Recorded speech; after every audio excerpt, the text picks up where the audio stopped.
দিদি, কি রান্না করছো গো সকাল সকাল? এই তো বড় একটা কাতলা মাছের ঝোল করছি। তাই? বেশ গন্ধ বেরিয়েছে কিন্তু। রান্না ভালো হলে তো ভালো গন্ধই বেরোবে। অবশ্য আমরা তো আবার তোমাদের মতন বাঙাল না, আর আমাদের মতন এত পরিপাটি রান্নাও আবার তোমরা করতে পারবে না। তা বলো, হঠাৎ কি দরকার? বলছিলাম, একটু কাঁচা মরিচ নিতে এলাম গো। কদিন হাটও করা হয়নি, তাই মরিচ শেষ হয়ে গেছে।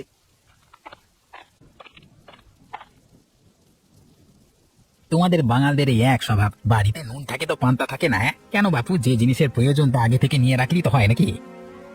না না দাদা, আসলে হয়েছে কি, থাক, এত বলে আর কি হবে। আমরা তো আর কাউকে খালি হাতে ফেরাতে পারি না। অবশ্য এগুলো আমাদের জন্মগতই, কি বলো গো? তা বই কি, আরে আমরা ঘুটি বাঙাল বলে কথা। এই না, এইটুকুই ছিল, নিয়ে যাও। বলছি, মাছের তরকারি রাঁধা যখন দেখলেই একটু খেয়েও যাও। না দিদি, আমার আবার বাড়িতে রান্না করতে হবে। ও তো আবার মাঠে গেছে, এলেই খেতে দিতে হবে। আরে একটু খেয়েই যাও। কেমন রাধি না রাধি একটু পরখ করে খেয়ে যাও, পরে আবার পস্তাবে না হয়। না না দাদা, অন্য একদিন এসে খেয়ে যাব। আজ আসি তবে। বলি, এমন সাধছি তবুও খেতে চাচ্ছ না যে? আবার আমাকে খাওয়াতে হবে এমন ভাবছো বুঝি? না না দিদি, এমন কিছু নয়। বাড়িতে রান্না ফেলে এসেছি, তাই দেরি হয়ে গেল।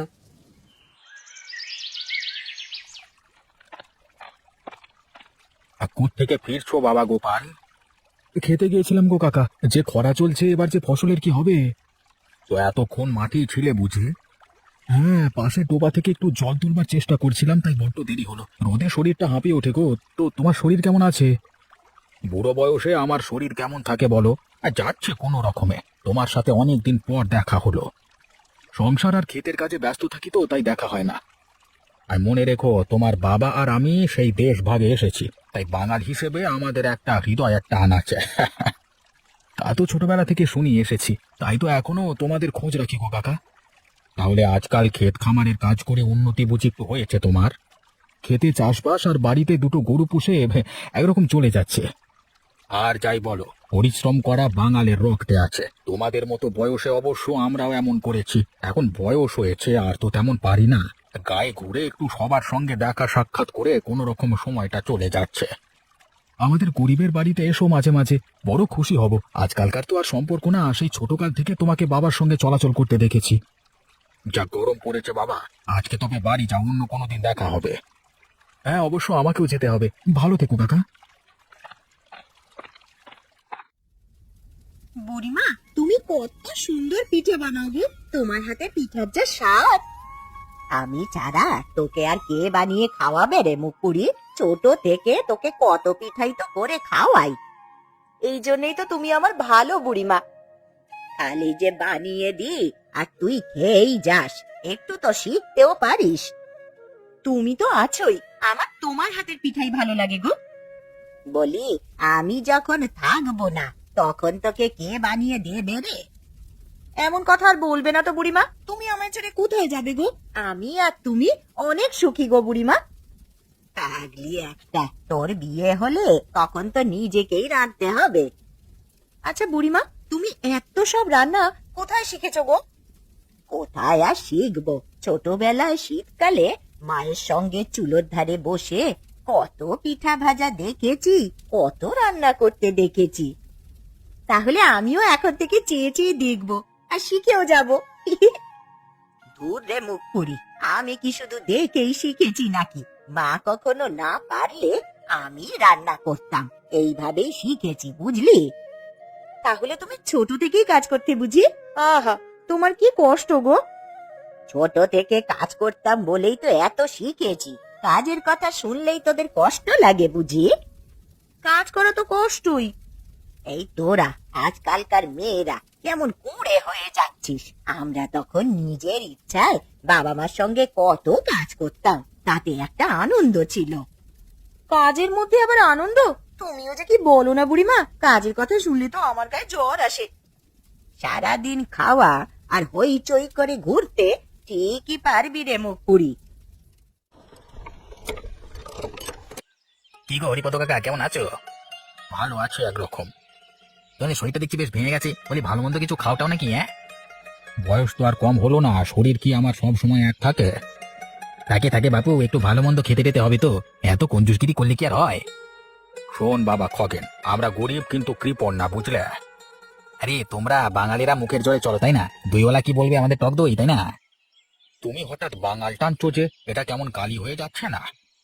সত্যি কথা বললে যদি গালি হয় তাহলে আর কি বলবো, তোমার শরীর খারাপ তাই বললাম বাবু। তো আমার শরীর খারাপ হলে তুমি কি 2 টাকা দিয়ে সাহায্য করবে? তা কেন করবো?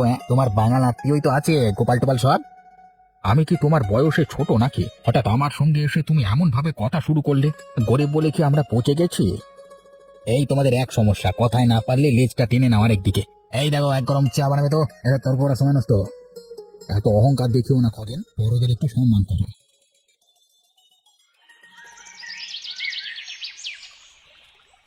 বলছিলাম দিদি, তুমি একটু সরে কাপড় কাছে, আমারও সুবিধা হয়। মতলব তো তোমার মন্দ দেখছি না। আমার বাড়ির কাছে ঘাট, আমি কোথায় কাপড় কাচবো আর না কাচবো তা কি তোমার অনুমতি নিয়ে করতে হবে নাকি? তুমি এত রেগে যাচ্ছ কেন দিদি? আমি তো তোমায় খারাপ কিছু বলিনি। শোনো, তোমার যদি মনে হয় কাপড় কাচো, আর না হলে চলে যাও, আমি এই জায়গাতেই থাকবো। দিদি, আমার এই পাশের ঘাটটা একটু ভাঙা গো, তাই তো বলছিলাম। তো আমি কি এখন তোমার ওই ঘাট শান দিয়ে বেঁধে দেবো নাকি? যত সব। শান দিয়ে বেঁধে দিতে তো বলিনি, তুমি একটু বেশিই বলছো। এই, বেশি বলছি? বেশ করেছি। তুই কি করবি রে আমার, হ্যাঁ বল তো হারামজাদে। তুমি কিন্তু ভাষা খারাপ করছো, ভালো হবে না কিন্তু, বলে দিলাম। কি?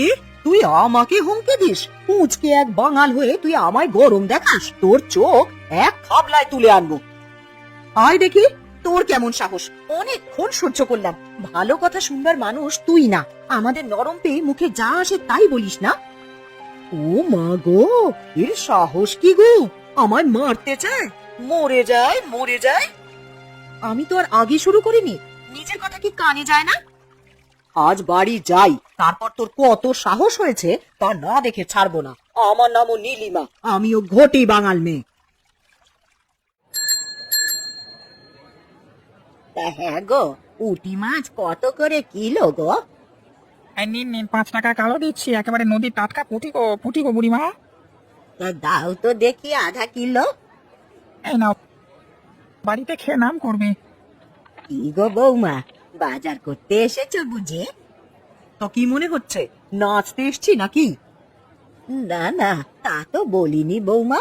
আজকে কেমন ভালো পুঁটি উঠেছে গো, একদম তাজা, তুমিও নিতে পারো। আপনাদের তো ওই এক পুঁটি মাছ, তাছাড়া কি আর অন্য কোনো মাছ নেই? অবশ্য আপনারা আর এর চেয়ে ভালো কিনবেনি বা কি? তা তুমি ঠিকই বলেছ, আমরা গরিব মানুষ, কোনো মতে দিন পার করি, চাইলেই তো আর ভালো মাছ কিনতে পারি না। হ্যাঁ, আপনারা আর কিছু পারেন আর না পারেন, ঝগড়া করতে একদম পটু।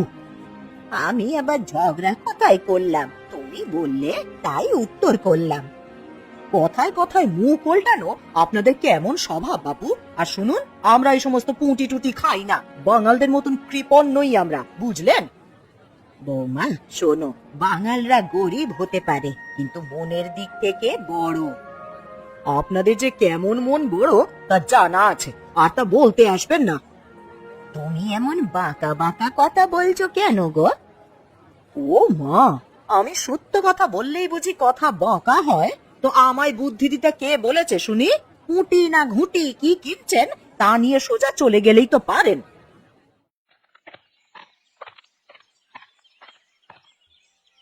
কি গোপাল, খেতে ভালোই খাচ্ছ বুঝি? না খাটলে কি আর সংসার চলবে গো দাদা? বলি একা একা খাচ্ছ কেন? তোমার বউ কি মানে নবাব নন্দিনী নাকি? বউকে কি কেউ মাঠের কাজে খাটায়? তাছাড়া আমি তোর স্বামী, আর এমন তো না যে লতা বাড়িতে ঘুম পারে। গো, বউয়ের জন্য এত দরদ? দরদ না, আমি তো দায়িত্বের কথা বলেছি। হ্যাঁ দায়িত্ব, বাড়িতে থেকে তোমার বউ পারে শুধু ঝগড়া করতে।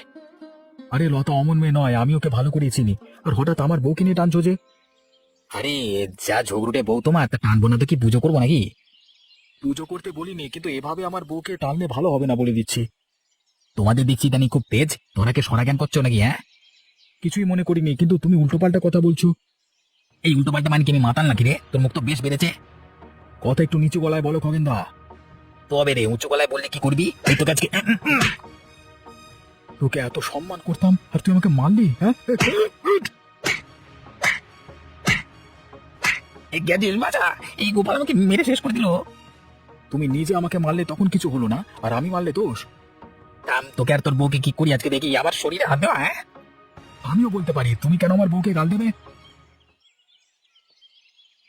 আরে হরিপদদা, আমার বাড়িতে যে। আরে বসো বসো, কতদিন বাদে আমার বাড়িতে এলে। কি আর বসে, গ্রামে যা কার্যকলাপ দেখছি। তোমার কথা ঠিক বুঝতে পারছি না তো, কি হয়েছে একটু খুলে বলো দেখি। আমি বয়স্ক মানুষ ভাই, কি বললে আবার কি হয় কে জানে। আমি তো আছি, এত ভয় পেতে হবে না, তুমি খুলে বলো। ওই খগেন আর ওর বউটা আজকাল সবার সঙ্গে কেমন দুর্ব্যবহার করা শুরু করেছে। গরিব বাঙালদের ওরা মানুষই মনে করতে চায় না। আমি তো এসব কিছুই জানি না হরিপদদা, কেউ তো আমাকে কিছু বলেও নি। আজকে লতার সঙ্গে ঝগড়া তো কালকে বুড়িকে উপহাস, আজকে আমাকে অপমান তো কালকে গোপালকে মারধর, এভাবে তো অতিষ্ঠ হয়ে গেলাম ভাই। তুমি যা বললে তাতে শুধু অতিষ্ঠ না, আমার মেজাজটাও তিরিক্ষি হয়ে উঠেছে। থাক থাক, তুমি আবার বেশি তিরিক্ষি হতে গিয়ে নিজের বিপদ ডেকো না। এদের কি করা যায় বলো তো দাদা? আমি গ্রামটাকে সুন্দর করে পরিবেশ দিতে চাই, আর মেনিমুখ শয়তানগুলো এসব করা নিয়ে ব্যস্ত।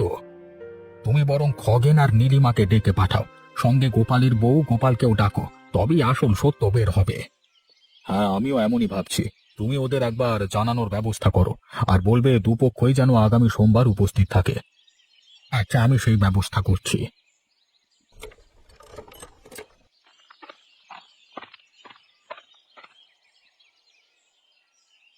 কি গো বৌমা, কি করছো? খুব অশান্তিতে আছি কাকিমা।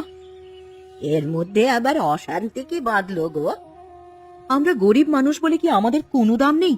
সব সময় ওই খগেন দাদা আর ওর বউ মিলে আমাদের কথা শোনায়। আরে সে তো আমাকেও করে গো। খগেনের বউটার খুব অহংকার, বড় ছোটতে কোনো জ্ঞান নেই।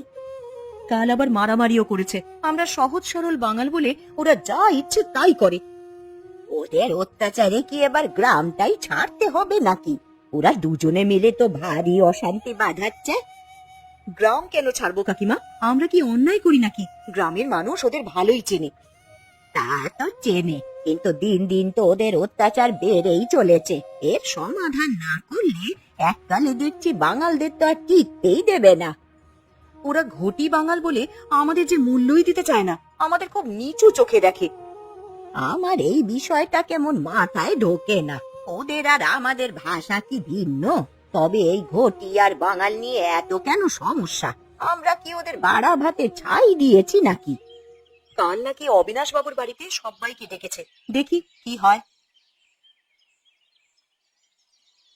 কে সবাই এসেছো? আগে আচ্ছা খগেন, তোমার নামে আজকাল খুব অভিযোগ শুনছি।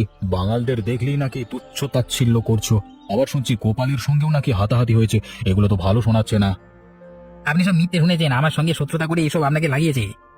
তো গ্রামের সবাই বুঝি তোমার শত্রু? আর তোমার বইয়ের নামেও তো অনেক কথা কানে আসে, ছেলে মেয়েগুলো সব অতিষ্ঠ। বুঝি তো কাকা, এসব কে কে লাগিয়েছে? পায়ে পা দিয়ে আমাদের সঙ্গে লেগেছে সব। কে পায়ে পা দিয়ে লেগেছে তা জানি না, তবে এরকম অন্যায় করলে আমি কিন্তু মেনে নেব না। আমি চাই এ গায়ে বাঙাল ঘটি সবাই মিলেমিশে থাকবে, কিন্তু তোমরা যা করছো তার জন্য তো শাস্তি পেতে হবে। আমরা অন্যায় না করি কি শাস্তি পাবো? আমাদের নামে মিথ্যে কান পড়া দিয়েছে সবগুলো। তবে তোমরা বলতে চাইছো তোমরা নির্দোষ, তো গোপাল তুমি এখন কি বলবে? আমি আবার কি বলবো? আমার কি বলবার আছে? গত কদিনে তো আমাকে আর আমার বউকে যে অপদস্থ করেছে, আমি সহজ সরল মানুষ, আর বলবো কি বাবু? হ্যাঁ, আমরাই অপদস্থ করেছি, আর তোমরা আঙুল চুষতে বুঝি? তোমরা এসব ঝগড়া বন্ধ করো। বুঝেছি, সোজা কথায় তোমাদের ভুল স্বীকার হবে না, তাই আমি তোমাদের পরীক্ষা নেব। কিসের পরীক্ষা বাবু? গোপাল আর খগেন, তোমরা তোমাদের বউকে দিয়ে একটা রান্না করিয়ে আনবে। যার রান্না সুস্বাদু হবে সেই হবে নির্দোষ, আর যার রান্না বিস্বাদ হবে সে হবে প্রকৃত দোষী, এবং তাকে চরম শাস্তি দেওয়া যাবে। তোমরা কি রাজি? হ্যাঁ বাবু, আমি এক পায়ে রাজি। ঠিক আছে, তবে আগামীকাল তোমরা রান্না করে আনবে। আমি নিজে রান্না খেয়ে রায় দেব, বুঝলে সবাই? হ্যাঁ বাবু, বুঝেছি। এখন তবে আমরা আসি। কালকে সময় মতো উপস্থিত হবে সবাই।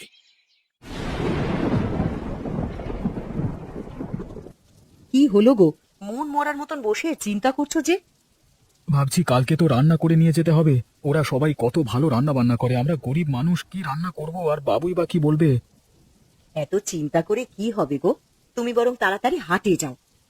আমার কাছে তো তেমন টাকাও নেই লতা, হাতে যা ছিল চাষবাস করি, হাতটা খালি প্রায়, অবশিষ্ট দিয়ে কোনো রকমে চালাতে হবে। তুমি এক কাজ করো, সস্তায় কিছু পুঁটি কিনে আনো। আমি চটপট করে পুঁটি মাছের ঝাল রান্না করব। সামান্য পুঁটি মাছে কি আবার সব মন ভরবে? আমাদের তো তেমন টাকাও নেই, যে ভালো মাছ রাঁধবো। যা সম্ভব হবে তাই করব, তুমি ভেবো না। না ভেবে কি উপায় আছে গিন্নি? রান্না ভালো না হলে আমরা দোষী হব, আবার শাস্তিও পেতে হবে। কি যে ভাগ্যে আছে কে জানে। বাবু কি আর বুঝবেন না যে কে আসলে দোষী আর কে নির্দোষ? তুমি দেখো, আমার রান্না কেউ ফেলে দিতে পারবে না। ভাগ্যে যা থাকবে তা তো আর রোধ করা যাবে না। তুমি আগে বাজার করে আনো, তারপর কিছু একটা হবেই। হ্যাঁ, সেই আমি বরং বাজারটাই আগে করি। হ্যাঁ, তারপর কিছু একটা পরিকল্পনা করা যাবে। তাড়াতাড়ি এসো।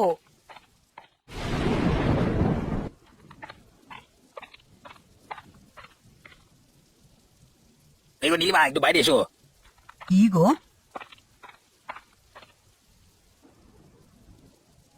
ওমা, কত বড় টাটকা ইলিশ! আরে বাজারের ব্যাপারী থেকে ফসলের উপর আগাম টাকা ধার নিয়ে, মানে টাকা দিয়ে বাজারের সব থেকে বড় ইলিশ নিয়ে এলাম, বুঝলে? বেশ করেছো, কাল দেখিয়ে দেবো রান্না কাকে বলে। ঘটিদের সঙ্গে বাঙালরা আবার রান্নায় জয়ী হবে। আরে হ্যাঁ, সেটাই। কালকে ওদের মুখে যেন চুনকালি পড়ে। আবার শুনেছি গোপালের বউ নাকি পুঁটি মাছের ঝাল রাঁধবে। তাহলে আমিও বড় ইলিশের দাগা দিয়ে করব ইলিশের ঝাল। বাবু মুখে দিয়ে শুধু হাত চাটবে। আরে শোনো নীলিমা, রান্নাটা বেশ মশলা টসলা দিয়ে লাল মরিচ মাখো মাখো করে তৈরি করবে। ইলিশ মাছের ঝাল তো আর আগে করনি, তাই ঝাল একটু বেশি দিও। তা তোমাকে আবার বলতে হবে নাকি? বেটারা আমাদের সঙ্গে টক্কর দিতে আসে, কালকের পর আর মুখ দেখাতে সাহস পাবে না। শোনো, আমাদের শরীরে ঘটির রক্ত, ওসব বাঙালদের আমি পাত্তা দিই না। কালকে শয়তানগুলো দোষী হবে আর আমরা হব নির্দোষ, তারপর আর কখনো লাগতে আসবে না। যাই, আমি বরং রান্নার প্রস্তুতি নিই। মাছ কাটতে হবে, মশলা বাটতে হবে, অনেক কাজ আছে। হ্যাঁ গো, আজ একটু সব মনোযোগ দিয়ে রান্না করো। কালকে কিন্তু আমাদের প্রমাণ করতে হবে ঘটি আর বাঙাল এক নয়। তুমি আমার উপরে ছেড়ে দাও তো, কাল সকাল হলেই শুনতে পারবি কার রান্না কেমন হয়। বাহ, সব দেখছি সকাল সকাল উপস্থিত, বেশ ভালো লাগলো দেখে। আপনার আদেশ, আমরা কি আর দেরি করতে পারি বাবু? তো কে কি রান্না করে এনেছো নামগুলো একটু শোনা যাক। আমার বউ নীলিমা আজকে রেঁধেছে পদ্মার টাটকা ইলিশের দাগা দিয়ে ঝাল ইলিশ। হ্যাঁ। বাবা বাবা, বেশ বেশ। আর গোপাল? আগে আমার বউ পুঁটি মাছে ঝাল করেছে বাবু। তাহলে এখন খেয়ে দেখা যাক। হরিপদ দা, তুমি বরং আমার পাশে এসো, দুজনেই খেয়ে দেখি। আরে একজনে তো আর ভালো মন্দ বোঝা কঠিন, তাই না?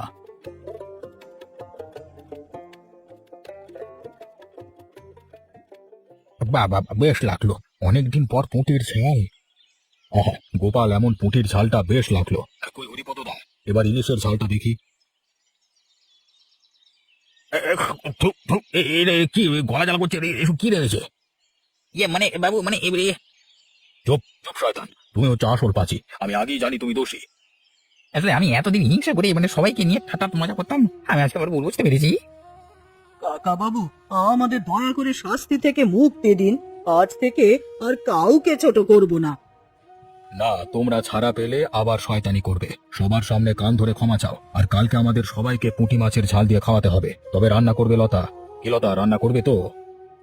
আগে আপনি বলেছেন, না করে পারি?